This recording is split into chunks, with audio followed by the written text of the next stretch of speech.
Shadows and secret में आपका स्वागत है।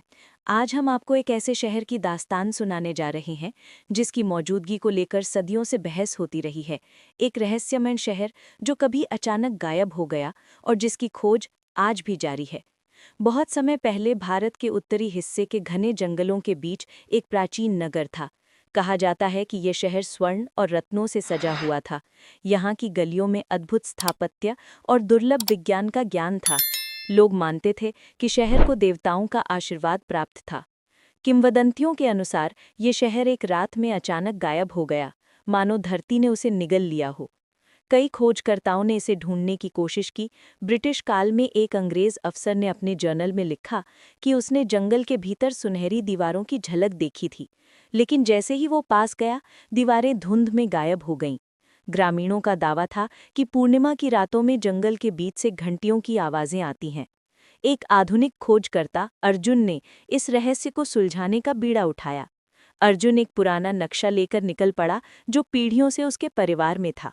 नक्शे पर एक चिन्ह बना था, 3 नदियों के संगम के पास एक अनजान मार्ग। उसने अपने साथ वैज्ञानिक उपकरण, एक छोटा दल और कैमरे लिए। पहली रात जब वे जंगल में डेरा डाले थे, अचानक पेड़ों के बीच से हल्की सुनहरी रोशनी झिलमिलाई। दल के सदस्य चौंक गए। अर्जुन ने कैमरा उठाया, लेकिन जैसे ही वे रोशनी की दिशा में बढ़े, वो गायब हो गई।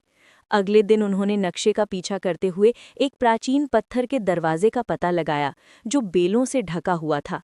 दरवाजे पर अजीब लिपि में कुछ लिखा था। अर्जुन ने ध्यान से लिपि पढ़ने की कोशिश की। सच्चे हृदय और साहसी आत्मा वाला ही मार्ग देख सकता है। दरवाजा जैसे उनकी उपस्थिति को महसूस कर रहा हो। रात ढलते ही वातावरण और भी डरावना हो गया। हवा भारी थी और दूर कहीं से मंदिर के शंख जैसी ध्वनि सुनाई दी। दल के कुछ लोग डर गए और लौटने का सुझाव देने लगे, लेकिन अर्जुन ने हार नहीं मानी। उसने कहा, हम उस शहर को खोजेंगे जिसके बारे में दुनिया ने केवल कहानियों में सुना है। अचानक पास की झाड़ियों में कुछ हलचल हुई। एक काली परछाई फुर्ती से उनके सामने से गुजरी और गायब हो गई। उन्होंने तय किया कि अगले दिन दरवाजे को खोलने का प्रयास करेंगे। रात में अर्जुन ने एक सपना देखा। सपने में एक वृद्ध साधु प्रकट हुआ, जिसने कहा, शहर के रहस्य को उजागर करना आसान नहीं है। इसका रास्ता केवल साहस, विश्वास और त्याग से खुलेगा। सुबह होते ही अर्जुन ने दरवाजे पर हाथ रखा। अचानक जमीन कांपने लगी और पत्थर का दरवाजा धीमे धीमे खुलने लगा। दरवाजे के पीछे एक अंधेरा रास्ता था जो पहाड़ के भीतर जाता था। उन्होंने मशालें जलाईं और उस मार्ग में प्रवेश किया। जैसे जैसे वे भीतर बढ़े, हवा ठंडी होती गई और रास्ते की दीवारों पर रहस्यमयी चित्र उकेरे हुए थे। एक चित्र में एक विशाल शहर दर्शाया गया था, जिसमें आकाश को छूती हुई मीनारें और उड़ती हुई गाड़ियां थीं। अर्जुन ने महसूस किया कि वे कुछ बहुत बड़ा खोजने वाले हैं। अचानक गुफा में तेज हवा चली और मशालें बुझ गईं। अंधेरे में उन्हें किसी की आवाज़ सुनाई दी, वापस लौट जाओ, ये शहर मनुष्यों के लिए नहीं है। लेकिन अर्जुन ने कहा, हम सत्य जानने आए हैं, चाहे जो भी हो हम पीछे नहीं हटेंगे। रोशनी दोबारा जलाने पर उन्हें दीवार पर एक और नक्शा दिखा, जिसमें एक भूल भुलैया दर्शाई गई थी। इस नक्शे के अनुसार शहर तक पहुंचने का रास्ता एक घुमावदार भूल भुलैया से होकर जाता था, जहां हर मोड़ पर खतरे थे। दल ने एक बार फिर साहस जुटाया और भूल भुलैया की ओर कदम बढ़ाए। हर कदम के साथ उन्हें ऐसा लग रहा था मानो कोई उन्हें देख रहा हो। रास्ते में अजीब चिन्ह और मूर्तियां दिखाई दे रही थीं। एक मोड़ पर उन्हें प्राचीन योद्धाओं की मूर्तियां मिली, जिनकी आंखें ऐसे चमक रही थीं मानो वे जीवित हों। और तभी अचानक उनके सामने रास्ता 2 हिस्सों में बंट गया। एक दाईं ओर जाता था, दूसरा बाईं ओर। बाईं ओर से हल्की रोशनी आ रही थी, जबकि दाईं ओर से अजीब फुसफुसाहट। अर्जुन ने फैसला किया कि वे रोशनी की दिशा में जाएंगे। जैसे ही वे आगे बढ़े, उन्हें लगा कि दीवारें धीरे धीरे बंद हो रही हैं। शैडोज एंड सीक्रेट के इस दूसरे भाग में आपका स्वागत है। पिछली कहानी में अर्जुन और उसकी टीम उस रहस्यमयी दरवाजे के भीतर प्रवेश कर चुकी थी। भूल भुलैया के रास्ते में उन्हें 2 मार्ग मिले, एक रोशनी की ओर और दूसरा अंधेरे की ओर। अर्जुन ने रोशनी वाली दिशा चुनी। जैसे ही वे आगे बढ़े, दीवारें हल्की हल्की चमकने लगी। अचानक एक गहरी गूंज सुनाई दी, मानो कोई प्राचीन घंटा बज रहा हो। टीम के सदस्यों ने महसूस किया कि हवा में कुछ बदल गया है। भूल भुलैया से निकलते ही उनके सामने एक विशाल भूमिगत गुफा खुली। गुफा के बीचों बीच एक पारदर्शी झील थी, जिसके पानी में किसी अजनबी दुनिया के सितारे चमकते दिखाई दे रहे थे। अर्जुन ने झील के किनारे झुककर देखा। झील के भीतर झिलमिलाती रोशनी के बीच शहर की झलक दिखाई दी, मानो पूरा शहर पानी के नीचे जीवित हो। तभी झील के किनारे पर प्रकट हुआ एक प्राचीन साधु का प्रतिरूप।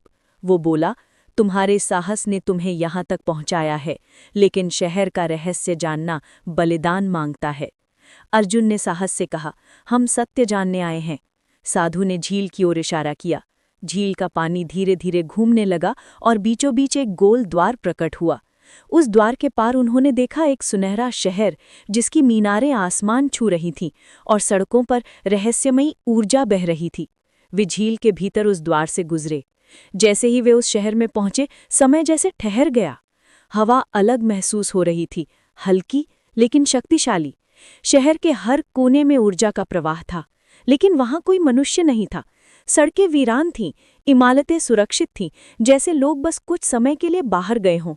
अर्जुन ने महसूस किया कि यहाँ की तकनीक और स्थापत्य उनके समय से हजारों वर्ष आगे की है। एक विशाल मंदिर के सामने पहुंचते ही जमीन कांपने लगी। मंदिर के दरवाजे अपने आप खुल गए। अंदर एक पत्थर की विशाल मूर्ति थी, जिसकी आंखें नीली रोशनी से चमक रही थीं। अचानक वो मूर्ति बोलने लगी।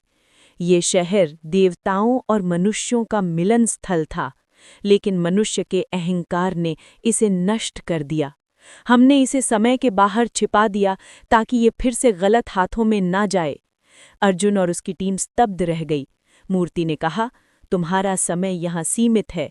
इस रहस्य को दुनिया तक ले जाना आसान नहीं होगा, क्योंकि ये स्थान फिर से गायब हो जाएगा। तभी पूरा शहर धीरे धीरे धुंध में बदलने लगा। अर्जुन ने जल्दी से अपना कैमरा निकाला और कुछ तस्वीरें ली, लेकिन जैसे ही उन्होंने भूल भुलैया से वापस लौटने का रास्ता पार किया, कैमरे का सारा डेटा गायब हो गया। बाहर आने पर जंगल सामान्य दिख रहा था, जैसे कुछ हुआ ही ना हो। दल के बाकी सदस्य भयभीत थे। उन्होंने कहा, शायद ये सब एक भ्रम था। लेकिन अर्जुन के दिल में वो दृश्य अभी भी ताज़ा था। उसे पता था कि उसने कुछ ऐसा देखा था जो मानव इतिहास को बदल सकता था। गांव लौटकर अर्जुन ने गांव के बुजुर्गों को ये बात बताई। बुजुर्ग मुस्कुराए और बोले, कुछ रहस्य दुनिया के सामने नहीं आने चाहिए। ये शहर तभी लौटेगा जब मानवता इसके योग्य होगी। रात के समय अर्जुन अकेला बैठा था, आसमान की ओर देखते हुए। उसने सोचा, शायद ये शहर अब भी वहाँ है, किसी दूसरे आयाम में हमारी प्रतीक्षा कर रहा है। और दूर कहीं जंगल के बीच हल्की सुनहरी रोशनी एक बार फिर झिलमिलाई। इस रहस्यमय यात्रा का यही अंत नहीं, ये हमें याद दिलाती है कि ब्रह्मांड में अनगिनत रहस्य हैं और शायद किसी जगह समय से परे वो रहस्यमयी शहर अब भी जीवित है।